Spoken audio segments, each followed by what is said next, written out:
當我企喺呢個位置嘅時候，相信好多朋友仔已經非常眼熟啦，就係我哋中山火炬開發區明珠1號呢個小區啦，係呢個片區裏面一個豪宅盤嚟嘅。佢雖然稱唔上4.0咁高端，但係咧佢要俾到你價錢又平，又可以享受到豪宅嘅感覺啦。咁明珠1號呢個樓盤咧，單價低樓層嘅話唔到1萬蚊，如果需要好啲嘅樓層嘅話，1萬蚊出頭就可以立低一套單位啦。你可以選擇大裝修，亦可以選擇清水樓嘅。咁呢個小區大家可以望下，呢個園林綠化咧真係比較靚仔嘅。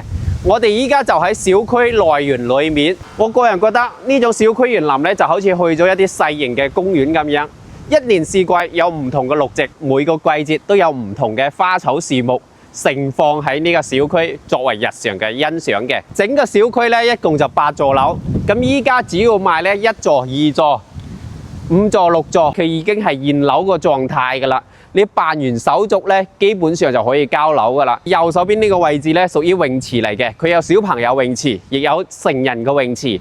每年嘅夏天嘅時候咧，我哋就可以過嚟游水啊，日常作為運動 OK 嘅。我哋今日睇呢個樓盤咧，屬於我哋中山火炬張家邊呢個地段啦。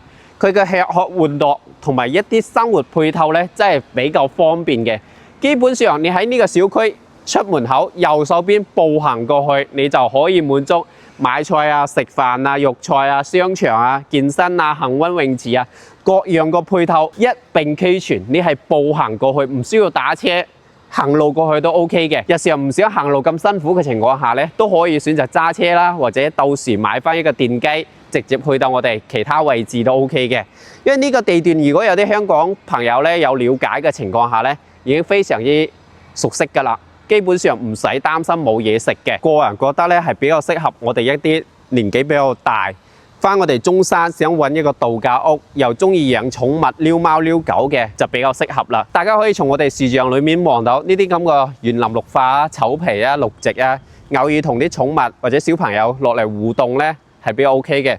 咁呢啲樓每座樓下咧都有啲架空層，係做咗一啲唔同嘅娛樂設施啦，有小朋友玩嘅，有成人喺度傾偈嘅、打麻雀嘅，又有羽毛球場、籃球場，仲有其他嘅設施啦。咁明珠1號呢個小區嘅外立面咧，全部係貼瓷磚嘅，無論經過咗5年、10年或者20年，佢一樣係咁樣嘅顏色嘅，係比較襟身嘅。相對嚟講，呢種小區無論你過咗幾多年後啊，佢一樣保持得咁新淨嘅。如果唔追求周圍摩天大廈、繁華都市嘅情況下咧，呢種小區係比較宜居嘅，又可以享受到小區安靜嘅環境，又可以享受到出邊繁華嘅配套。當然呢個小區因為佢挨住我哋火炬開發區嘅熱線路啦，到時我哋揀翻中間位置啲單位咧，相對嚟講比較安靜少少嘅，咁啊對我哋日常居住啊都會 OK 好多。咁其他我哋唔廢話啦，依家上去睇下上邊啲示範單位先。咁我哋依家已經到咗明珠1號107方呢個 size 啦。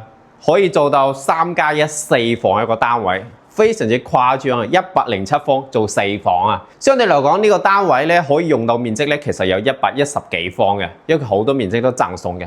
就我哋啱先講嗰間房咧，就係贈送噶啦。咁啊，闊度咧就3米幾啦。咁啊，整個單位深度咧就有12米到一個深度。我哋先從呢套單位入門口嘅位置俾到大家參考啦。咁明珠1號呢邊咧，佢可以選擇大裝修，亦可以選擇清水樓嘅。成個小區咧就8座樓，示範單位屬於1座嚟嘅。咁如果中意一啲低樓層嘅話，單價唔到1萬蚊。咁需要大裝修嘅話，加1000蚊1平方就 OK 啦。佢呢邊咧有好幾個 size 嘅，107方只係其中一個 size 最細嘅面積啦。最大嘅話142方，咁啊中型嘅話有118方嘅。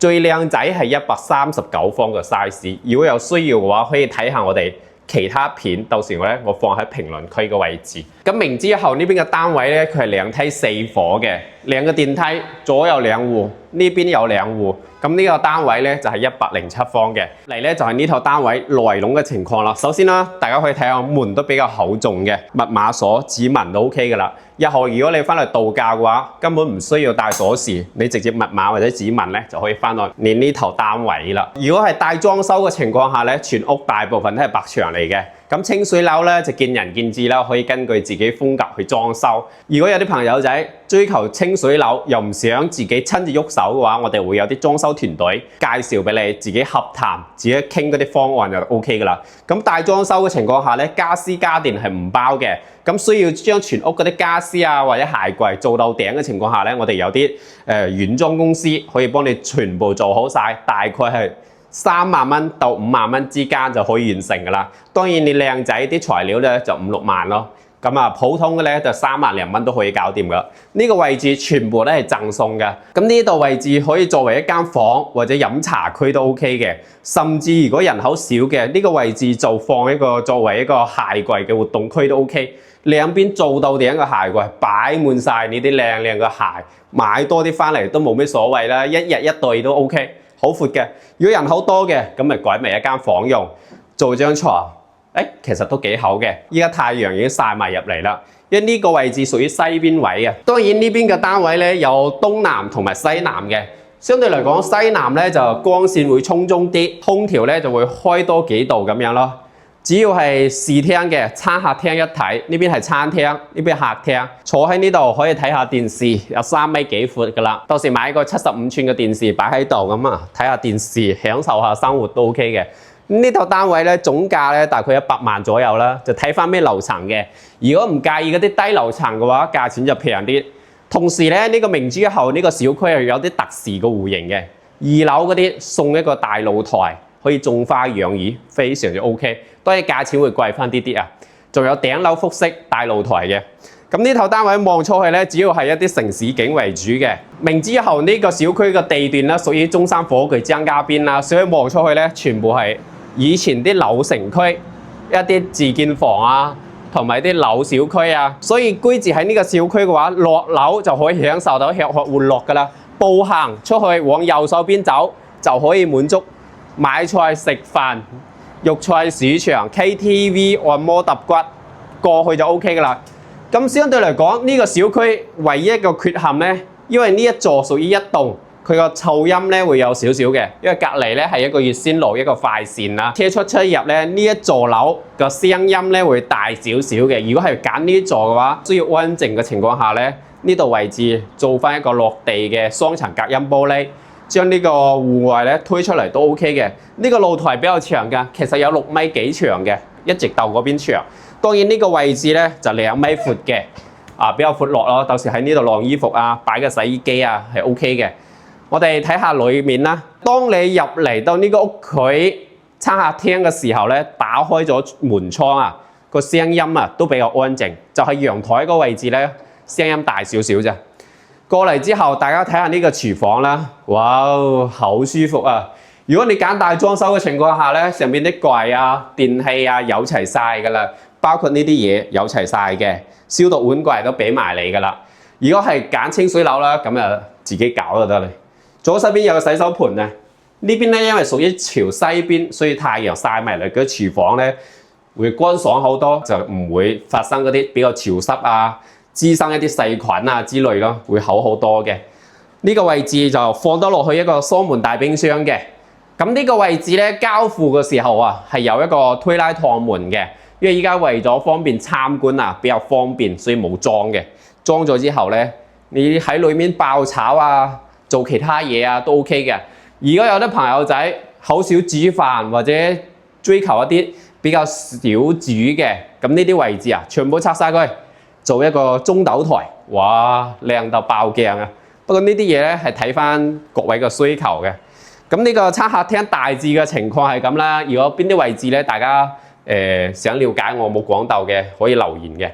咁呢個位置咧係公區嘅洗手間啦，做得比較溫馨。相對嚟講，呢個107方咧個洗手間會比其他單位咧細少少嘅，但係身材大少少都夠闊嘅。呢度位置有個窗戶啊，打開就可以透風透氣㗎啦。馬桶呢度鏡櫃嗰啲，其實大裝修咧就比較省心咯，即係唔使自己咁多嘢煩咯。過嚟之後係另外一間房，可以作為一個小朋友房。呢個房咧嘅深度啊比較長啊，所以後期你將個床擺喺呢邊，呢邊仲有空間。可以寫作業啊，或者作為一個其他客房啊，到時裝埋啲衣櫃咧都幾闊嘅，因為佢長度 OK， 深度咧又夠闊。呢邊咧係朝西嘅，所以光線咧會足啲。呢邊嘅單位有西邊有東邊嘅，到時睇翻各位追求咩感覺啦。過嚟之後可以作為一個客房，1.5床到2米床都冇問題，因為佢從嗰邊過嚟到呢個位置啊，夠闊啊。其實攝影師可以放低少少俾大家感受下呢個房間到底係有幾大嘅。通常依家市面上啲單位咧，好多時候呢度有飄台噶嘛，呢啲單位已經駁咗晒飄台啦，所以呢個空間幾咁闊，兩邊放埋床頭櫃，嗰邊有埋衣櫃，仲有咁闊個空間。呢張咧係1.5個床，放個1.8床都足夠空間嘅。望過去華佗山公園啦，咁對過去遠少少望過去有幾粒字嘅火炬開發區人民醫院啦，喺呢度位置。過去咧都係3-5分鐘就得啦。日後如果真係咩頭暈身㷫啊，最起碼都比較近啦，唔使話擔心冇醫療方面。如果到時居住喺呢邊買咗樓嘅，買翻啲醫保之類咧，都可以享受到我哋國內應有嘅優惠嘅。當然冇買醫保嘅情況下咧，嗰啲費用咧其實同我哋國內人治療咧個費用係一模一樣嘅，所以大家唔使擔心話日後翻嚟到呢邊話點樣啊，使費係咪會比本地人啊更加高啊？其實唔存在呢種情況嘅。呢個位置就係沖涼房啦，做得比較溫馨咯。相對嚟講咧，呢種咁嘅設計會細少少嘅。如果到時唔介意啲水飄出嚟嘅話，拆咗呢啲位置，咁樣沖涼會更加舒服啲。有採光嘅，裏面有鏡櫃、洗手盤嘅。過嚟就係主人房嘅休息區啦，107方啫喎，可以做到咁大，其實好唔錯咯。1.8床啊！嗰度有60幾公分嘅衣櫃已經擺喺度啦。呢個位置個飄台咧已經拆晒啦。如果追求有飄台嘅感覺，咪到時喺度訂做一啲鬥地嘅櫃鋪平佢，可以坐低飲下嘢，睇住景，其實 OK 嘅。咁呢個單位咧係107方嘅，最細嘅 size 可以做到3+1 4房，可以選擇大裝修，亦可以選擇清水樓嘅。咁如果追求大啲嘅話，呢個小區有118方同埋142方嘅。小區最大嘅優勢就係日常嘅生活配套比較方便，其次嘅話交通都比較方便嘅。一落樓出去路邊咧有啲巴士站可以坐巴士去到我哋中山其他位置啦。如果需要跨城嘅巴士去到深圳嘅話，就喺我哋德能湖公園樓下嗰度咧有個跨城巴士，直接坐巴士翻到深圳灣，然後坐地鐵直接翻到口岸嗰邊通關翻香港 OK 噶啦。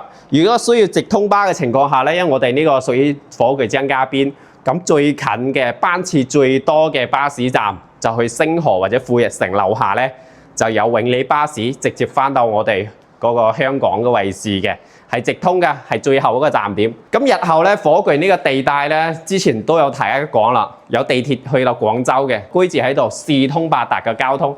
你揸車嘅情況下更加方便啊！出去有快線，有博愛路，有深中通道。無論你去深圳驛口、珠海或者翻口岸港珠澳大橋都好方便嘅。咁其他唔廢話啦，呢個小區係現樓嚟嘅。如果追求呢種辦完手續可以交屋嘅咧，可以睇下實景啦。當然喺同片區裡面都有其他個盤嘅，我哋可以根據你個需求。要揾幾大啊？幾錢啊？可以安排一啲盤俾到大家參考嘅。其他咧，我哋真係唔廢話啦。有別墅，有大平層，有低首期，可以根據需求安排嘅。睇片過程中咧，真係有啲位置冇講到，我忽略咗嘅，可以留言，互相之間作為交流啦。呢個頻道嘅主持人陳生可以互相之間交流。我喺中山咧已經好多年㗎啦。如果有我啲業主睇到嘅，不妨留個言作為一個互動。咁希望大家睇樓路上越睇越好啊！